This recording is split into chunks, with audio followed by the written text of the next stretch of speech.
இந்த பூமியில மனிதனாக வாழக்கூடிய சூரியனை இவன் வல்லவனுக்கும் வல்லவன். அதே போல அந்த சூரியனை போல உண்மைக்கும் பாசத்துக்கும் வெளிச்சமாக இருக்கக்கூடியவனே. அந்த ஆண்டவனாக இருந்தாலும் தப்புனா தலை வணங்காதவனே. பாசத்துக்கு உயிரையும் கொடுக்கக்கூடியவனே. யாரை பத்திங்க நம்ம பேசுறோம்? நீங்க தாங்க அன்பார்ந்த சிம்மம் ராசி அன்பர்களே. எல்லாரும் எப்படி இருக்கிறீங்க? கண்டிப்பா நீங்க நல்லா இருப்பீங்க, இருக்கணும் அப்படின்னு நினைக்கிறேன். சரி, இன்னைக்கு என்ன பார்க்க போறோம்? சிம்ம ராசி அன்பர்களே, நீங்க வீட்டில் எந்த திசையில தலை வைத்து படுத்தால் வாழ்க்கையில கோடீஸ்வர யோகம் உண்டாகும், அன்பு பாசம் உங்களுக்கு கிடைக்கும், அதே போல உடல் ஆரோக்கியம் மேம்படும், அதே போல எந்த திசையில தலை வைத்து படுக்க கூடாது அப்படின்றத பத்தி பார்க்க போறோம். அதே போல வீட்டில் வாஸ்து முறைகள் என்ன, அடுத்ததா எந்த உறவு உங்களுக்கு பலம் நன்மை தரும், எந்த உறவு உங்களுக்கு பலவீனத்தை ஏற்படுத்தும் தீமையை கொடுக்கும் அப்படின்றதையும் பார்க்க போறோம். அதே போல எந்த ஆலயங்களுக்கு நீங்க சென்று வரலாம், என்ன பரிகாரம் செய்யறது அப்படின்றத பத்தி இந்த வீடியோவில் நம்ம முழுமையா பார்க்க போறோம். ஆகையால சிம்மம் ராசி அன்பர்களே, இந்த வீடியோவை கடைசி வரைக்கும் முழுமையா நிதானமா பாருங்க. வீடியோவை ஸ்கிப் பண்ணாதீங்க. பல சுவாரஸ்யமான தகவலை நான் இந்த வீடியோவில் பதிவு செய்ய போறேன். வாங்க வீடியோக்குள்ள போகலாம். பொதுவா சிம்மம் ராசி எப்படிங்க உருவாச்சு? அதுக்குன்னு ஒரு கதை இருக்கணும் இல்ல? அதுக்கு முன்னாடி ராசிங்க எப்படி உருவாச்சுன்னு பார்க்கலாம். ஒரு காலகட்டத்தில், அதாவது அந்த காலகட்டத்தில் இந்த ராசிகளை வச்சு தான் மனிதர்களுடைய குணாதிசயங்களையும் வாழ்வியில் அவங்க போகக்கூடிய பாதைகளுக்கு வழிகாட்டியாகவும் உருவாக்கப்பட்டது தாங்க இந்த ராசிகள். பழைய புராண கதைப்படி அசுரர்களுக்கும் தேவர்களுக்கும் சண்டை நடந்துட்டு இருந்துச்சு. அப்போ இந்த அசுரர்கள் பார்த்தீங்கன்னா ரொம்பவே அகந்தையோட இந்த உலகத்தை ரொம்பவே ஆட்டி படைச்சாங்க. அவங்கள எதிர்த்து தேவர்கள் பல முறை போரிட்டாலும் அவங்களால ஒன்றுமே செய்ய முடியல. தேவர்கள் அனைவரும் சக்தியை இழந்து வலிமையற்றவர்களாக இருந்தாங்க. பிறகு தேவர்கள் என்ன செஞ்சாங்கன்னா பரமசிவனிடம் சரணடைந்தாங்க. அப்போ பரமசிவன் தேவர்களுடைய வேண்டுதலை ஏற்று அதற்கு சிவபெருமான் ஒரு அதிசய ரூபம் கொடுத்தாருங்க. அந்த அதிசய ரூபம் என்ன அப்படின்னு பார்த்தீங்கன்னா, பாதி மனித உருவத்திலும் பாதி சிங்க உருவத்திலும் நரசிம்ம அவதாரமாக ஒரு ரூபத்தை அளித்தாருங்க. அந்த ரூபத்தை கொண்டு அசுரர்களுடைய அகந்தையை அழிச்சாரு, தர்மத்தை நிலைநாட்டினாருங்க. அதாவது சிங்கம் அசுர வெற்றி, அதாவது காட்டிக்கே ராஜா சிங்கம் தான். அப்ப அரசை ஆளக்கூட வலிமை, சிங்கம் போல தைரியம், கீர்த்தி, புகழ் இதெல்லாம் அடங்கியது தாங்க இந்த சிம்மம் ராசி. கால புருஷ தத்துவத்தில் 12 ராசிகள்ல 5வது ராசியாகவும் சிங்க உருவம் கொண்டு நெருப்பு தத்துவத்தை அடிப்படையாக கொண்ட சிம்மம் ராசி அன்பர்களே. பொதுவா சிம்ம ராசிக்கு அதிபதி யாருங்க? உங்களுக்கே தெரியும், சூரிய பகவான் தான் சிம்ம ராசிக்கு அதிபதி. அப்பேற்பட்ட சிம்ம ராசியோட வரலாறு என்ன அப்படின்னு பார்த்தீங்கன்னா, பழைய புராணப்படி கஷ்யப் முனிவர் பார்த்தீங்கன்னா பல மனைவிகளை வச்சிருந்தாருங்க. அப்படி பல மனைவிகளில் ஒருத்தர் பார்த்தீங்கன்னா அதிதி. இவங்க பார்த்தீங்கன்னா தேவர்களுக்கு தாயாக இருந்தவங்க. அந்த காலகட்டத்தில் அசுரர்கள் பார்த்தீங்கன்னா ரொம்பவே பலமாக இருந்தாங்க. உலகத்தை பார்த்தீங்கன்னா இருளில் மூழ்கடிச்சிட்டாங்க. ரொம்பவே அநீதி பண்ணிட்டு இருந்தாங்க. தேவர்களுடைய பலமும் பலவீனமாயிடுச்சு. அந்த காலகட்டத்தில் அதிதி என்ன பண்ணாங்கன்னா ரொம்பவே கடுமையான தவம் புரிஞ்சாங்க. யாரை? பிரம்மனை நோக்கி, மகாவிஷ்ணு நோக்கி ரொம்பவே தவம் புரிஞ்சு இருந்தாங்க. அந்த தவத்தில் பார்த்தீங்கன்னா பிரம்மதேவன்கிட்டையும் மகாவிஷ்ணுக்கிட்டையும் இந்த உலகமே ரொம்பவே இருளிலும் மூழ்கி கிடக்குது. அதனால எப்பயுமே உயிருக்கு ஒளி தரக்கூடிய சக்தி இருக்கணும் அப்படின்னு வேண்டுதல் வச்சு கடுமையான தவம் இருக்கிறாங்க. அவங்களுடைய தவத்திற்கு ஏற்பார் போல அவங்களுடைய கருவில் ஒரு ஒளியான ஒரு பிள்ளை பிறக்குது. அவனுடைய உடம்புல வந்து பார்த்தீங்கன்னா எப்பயுமே தீப்பொறி போல ஒளி பாஞ்சிட்டே இருக்கு. அதே போல் இந்த உலகத்துக்கு சூடேற்றக்கூடிய சக்தியாகவும் அவன் பிறக்கிறான். அப்பேற்பட்டவர் தான் வந்து இந்த சூரிய பகவான். அதாவது ஒளியின் தெய்வம், உயிருக்கு ஆதாரமாக இருக்கக்கூடியவர் இந்த சூரிய பகவான். அப்பேற்பட்ட சூரிய பகவான் வந்து பார்த்தீங்கன்னா இந்த உலகத்தினுடைய இருளை வந்து நீக்கி ஒளியை கொடுத்தவர். அப்போ இவரை வந்து தேவர்கள் எல்லாருமே வந்து பார்த்தீங்கன்னா ஜகத்தின் ஆத்மா அப்படின்னு சூரிய பகவானை அழைச்சாங்க. அதாவது பகலும் சரி இரவும் சரி இது இரண்டையும் பிரித்தவர் இந்த சூரிய பகவான் தான். அதே போல் சூரிய பகவான் இல்லைன்னா இங்கே மனிதர்களோ உயிரினமோ எதுவுமே வாழ முடியாது அப்படின்றது எல்லாருக்குமே தெரியும். அதனால தான் சூரிய பகவானை சிம்ம ராசிக்கு அதிபதியாக வைத்திருக்கிறாங்க.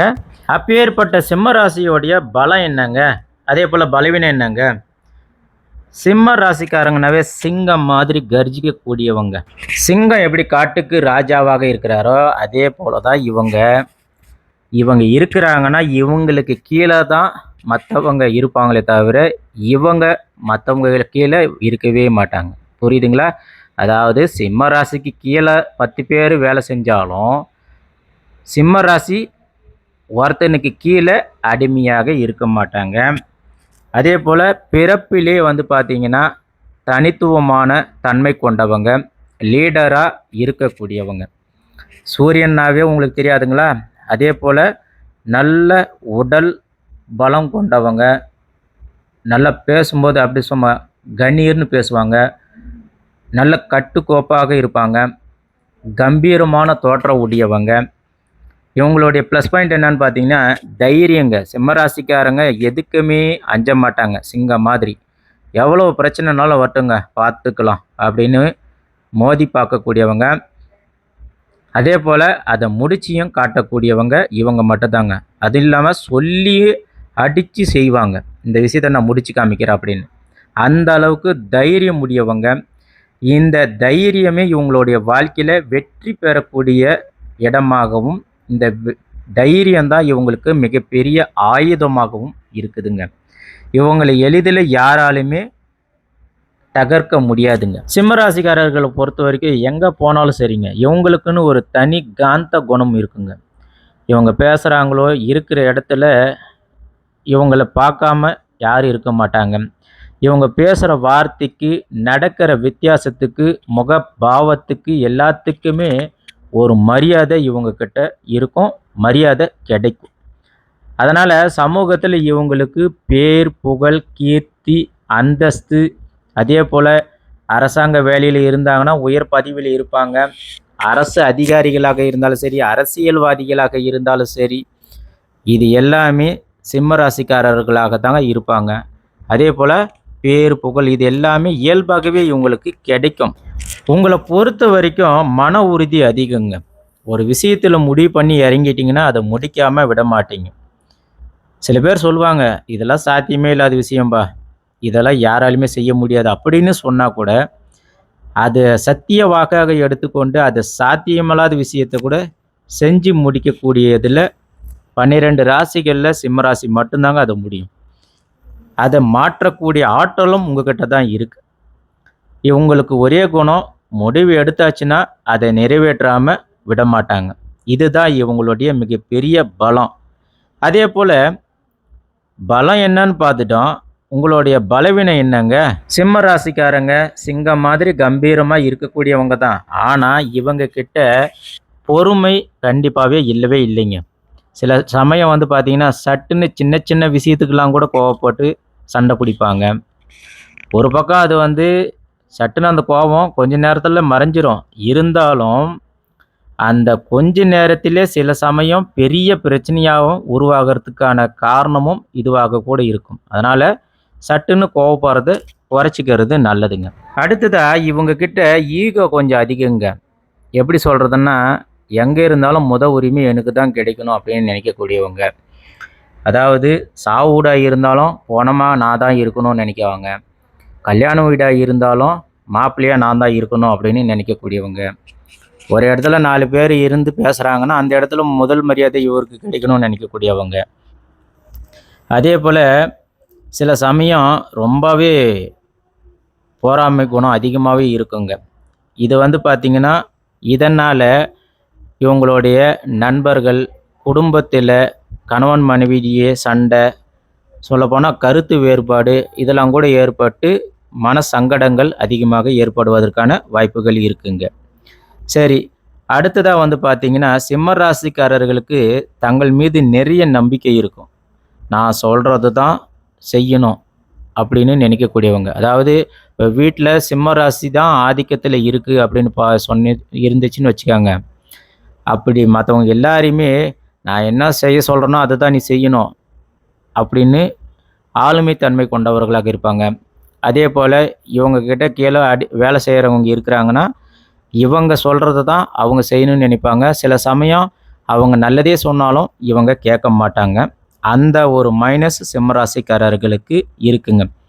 அதே போல் பெரியவங்க, வயசில் பெரியவங்க ஒரு நல்ல அறிவுரையே சொல்ல வராங்க, அது நல்லது தான், அது கேட்டு நடந்தால் நல்லது தான் அப்படின்னு தெரிஞ்சாலுமே பெரியவங்க சொல்கிறத கேட்கவே மாட்டாங்க. நீ என்னடா சொல்கிறது, நான் ஏன்டா கேட்கணும் அப்படின்னு தலகணத்தில் சில சமயம் இருந்துடுறாங்க. இதனாலையும் பல நல்ல விஷயங்கள் இவங்களுக்கு கிடைக்காம போயிடுது.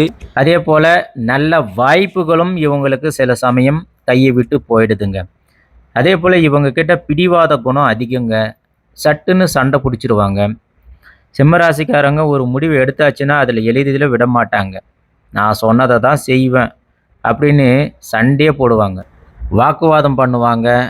குடும்பத்திலலாம் பார்த்திங்கன்னா கணவன் மனைவி சண்டையெல்லாம் பெரிய சண்டையாக இருக்கும். அதே போல் ஃப்ரெண்ட்ஸாகவே இருந்தாலும் சரி, சில மனஸ்தாபங்கள் அதிகமாகவே ஏற்படும். ஆகையால் இதெல்லாம் கொஞ்சம் கோபத்தை கண்ட்ரோல் பண்ணிக்கினாங்கன்னா கண்டிப்பாக இவங்களை போல வல்லமை கொண்டவர்கள் வேறு யாருமே கிடையாதுங்க. இப்போ நாம் சிம்ம ராசிக்காரங்க எந்த திசையில் தலை வச்சு படுக்கலாம், எந்த திசையில் தலை வச்சு படுக்கக்கூடாது அப்படின்றத பற்றி பார்க்க போகிறோம். அதுக்கு முன்னாடி எந்த திசையில் முதல்ல சிம்ம ராசிக்காரர்கள் தலை வச்சு படுக்கக்கூடாது அப்படின்னு பார்க்கலாம். முதல்ல மேற்கு திசையில் தலை வச்சு படுக்கக்கூடாது. அப்போ நீங்கள் கேட்பீங்க, மேற்கு திசையில் தான் பொதுவாக தலை வச்சு படுப்பாங்க, அது வருண பகவானுடைய திசை, ஏன் அந்த திசையில் நீங்கள் தலை வச்சு படுக்கக்கூடாது அப்படின்னு நீங்கள் கேட்குறீங்க. ஏன்னா பொதுவாக மேற்கு திசை சூரியன் மறையிற திசை, அது உங்களுக்கு எல்லாருக்குமே தெரியும். அதனால் உங்களுடைய உயிர் சக்தி குறையறதுக்கான திசையாக இது அமைஞ்சி இருக்குங்க. இதில் நீங்கள் படுக்கும்போது சிம்ம ராசிக்காரர்கள் ஒரு பக்கம் என்னதான் சம்பாதிச்சாலும் செலவுன்றது அதிகமாக இருக்கும். அதே போல் ஒரு பக்கம் நீங்கள் குடும்பத்து மேலே நல்ல பாசத்தை காமிச்சாலும் குடும்பத்தில் சிக்கல்கள் வரும், வாக்குவாதம் அதிகரிக்கும். ஏற்கனவே நீங்கள் பிடிவாத குணம், கோபக்காரங்க, அதனால் அடிக்கடிக்கு குடும்பத்தில் சண்டை வந்துட்டு இருக்கும்.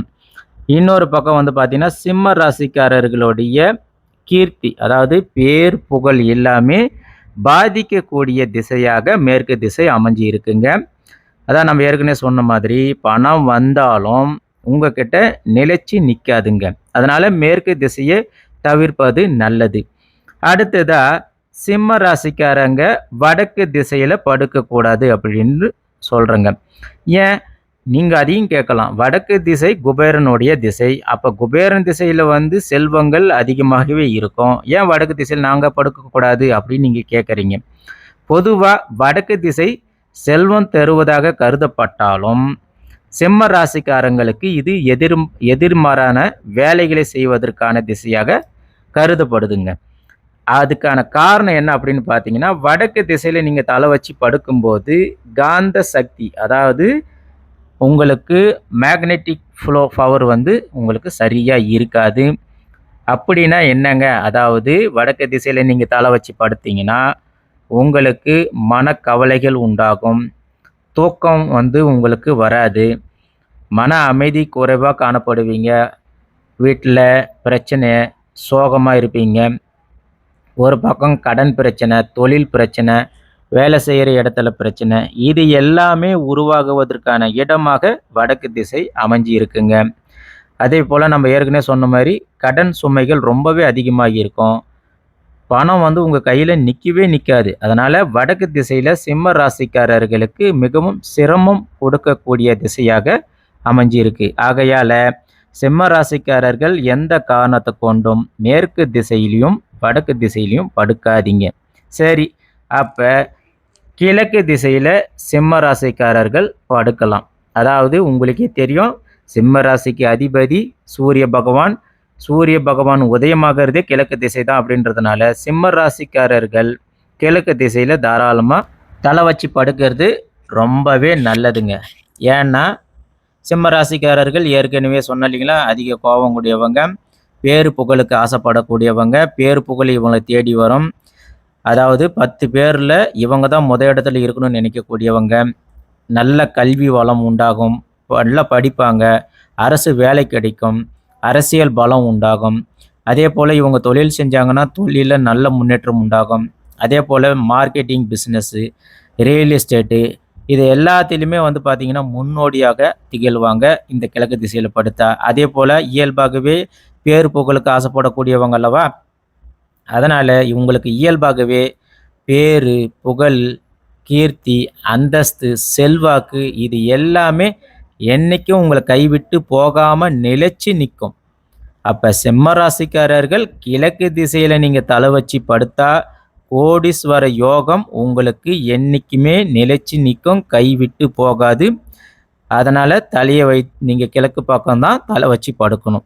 சரி, சூழ்நிலை தலை வந்து கிழக்கு பக்கம் வைக்கல, அடுத்தது என்ன பண்ணலாம் அப்படின்னு பார்த்தீங்கன்னா தெற்கு திசை.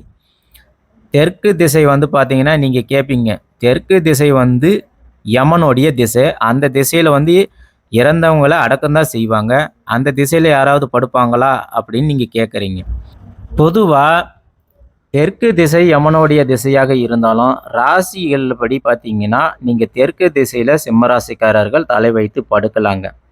அப்படி நீங்கள் படுக்கும்போது உங்களுக்கு மன ரீதியாகவும் உடல் ரீதியாகவும் உடல் ஆரோக்கியம், மன ஆரோக்கியம் இது எல்லாமே உங்களுக்கு கிடைக்கக்கூடிய திசை வந்து தெற்கு திசை. அதே போல் பணம் ஆட்டோமேட்டிக்காக உங்களுக்கு கைக்கு வந்து சேரும், செல்வாக்கு உயரும், குழந்தைகளால் குடும்பத்தால் மன நிம்மதி உண்டாகும். ஆம்பளை பொம்பளை அப்படின்ற வேறுபாடு காமிக்க மாட்டீங்க, கணவன் மனைவி இடையே சண்டை வரவே வராது, அந்யோன்யம் உண்டாகும், குடும்பத்தோட சந்தோஷமாக இருப்பீங்க. நீங்கள் தெற்கு தலை வச்சு படுத்தீங்கன்னா உங்கள் உடலில் காந்த சக்தி சரியாக பாயும், சீதோஷண நிலை கரெக்டாக இருக்கும். சிம்ம ராசிக்காரர்களுக்கு இன்னொரு விஷயம் வந்து பார்த்தீங்கன்னா தெற்கு திசையில் நீங்கள் தலை வச்சு படுக்கும்போது உங்களுக்கு செல்வாக்கு கிடைக்கும், வீடு, நிலம், வண்டி, வாகனம், சொத்துக்களை அப்படியே சேர்த்திட்டே இருப்பீங்க. அதுவும் அழியாத சொத்துக்களை நீங்கள் சேர்த்திக்கிட்டே இருப்பீங்க.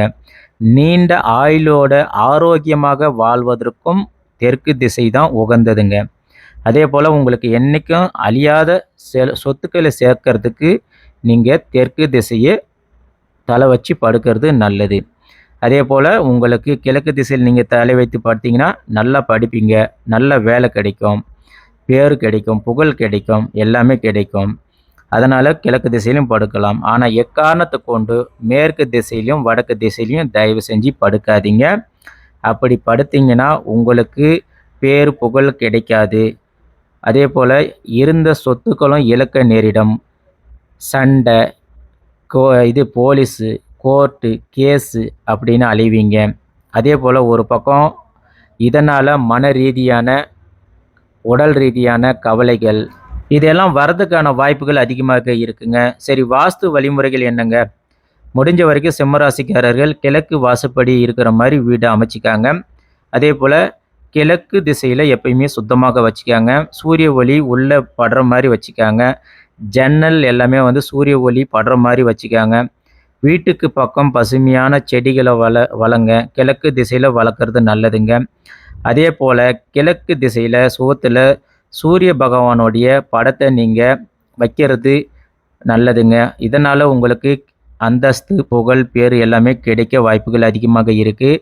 ராசி கட்டத்தின்படி கிரக பலன்கள் வந்து பார்த்திங்கன்னா சூரியன் உங்களுக்கு 1ஆம் இடத்துல 10ஆம் இடத்துல இருந்தார்னா உங்களுக்கு நல்ல பொறுப்பு, பேரு, புகழ் எல்லாமே கிடைக்குங்க.